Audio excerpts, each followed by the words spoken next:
All right, let's take a look at Unit 7 vocabulary. I think a visual is really helpful, so we're going to move quickly through all these visuals, and you can pause the video and copy it down if you like. All right, so remember in our last unit, we looked at regular polygons. The center of a regular polygon is here.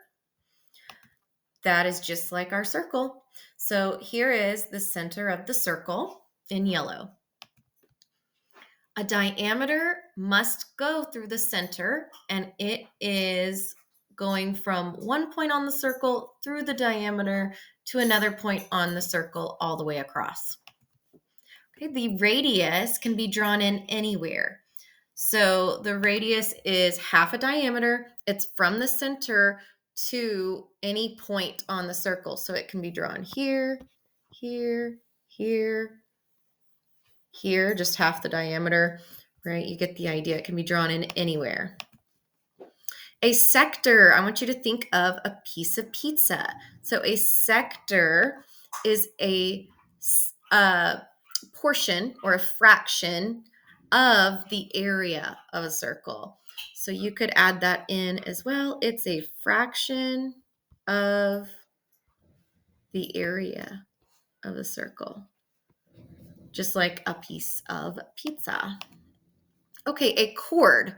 A diameter is actually a chord, but a chord does not have to go through the center. A chord is a line that crosses the circle, but not necessarily through the center. Okay, it can, but it's not necessarily through the center. Okay, so its endpoints are on the circle. A segment is, you can think of an orange segment for this. Okay, it is a region, a portion of the area of a circle, but it doesn't go through the center. The circumference is the distance around. If you were to walk around this circle, what is the distance? You could take a piece of string and go around the circle and then lay that string out flat and then measure it, and that is the circumference.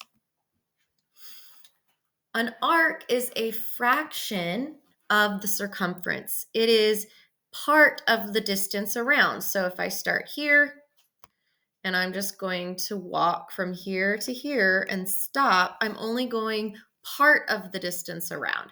So it is a fraction of the circumference. Here's the Arc de Triomphe in Paris.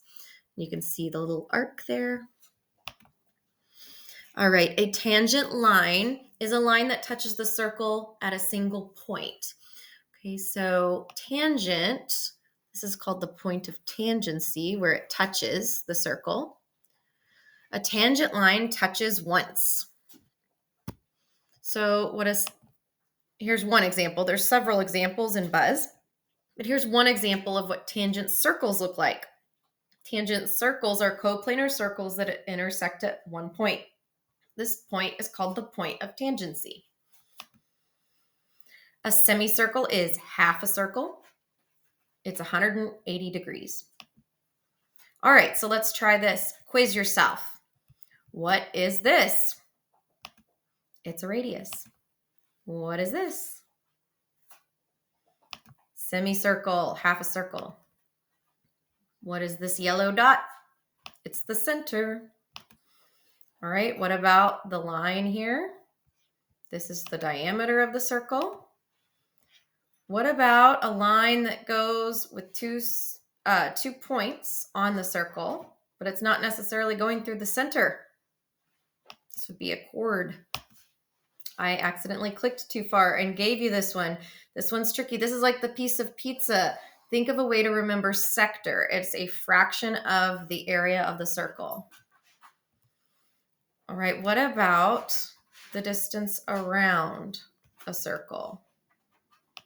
That would be the circumference. What about this one? This one's new. This is not going to the center, Similar to the slice of pizza, this would be a weird slice of pizza though. The slice of pizza goes to the center and it's called sector. This is a fraction of the area of the circle. It's called a segment when it does not go to the center. What about here? This would be a tangent line. This again, diameter. What about this? This is a new one. Pause the video. Sector. Semicircle. What about this? It does not go to the center. This would be called a segment. Ooh, what about that? It does not go through the center of the circle, but it's a line that goes all the way across. That would be a chord. What about a line that touches the circle in one place? Tangent. Ooh, what about this one? It's just going from here to there. So it is a fraction of the circumference of a circle, and that is called an arc. I hope this was helpful to you in completing lesson 1.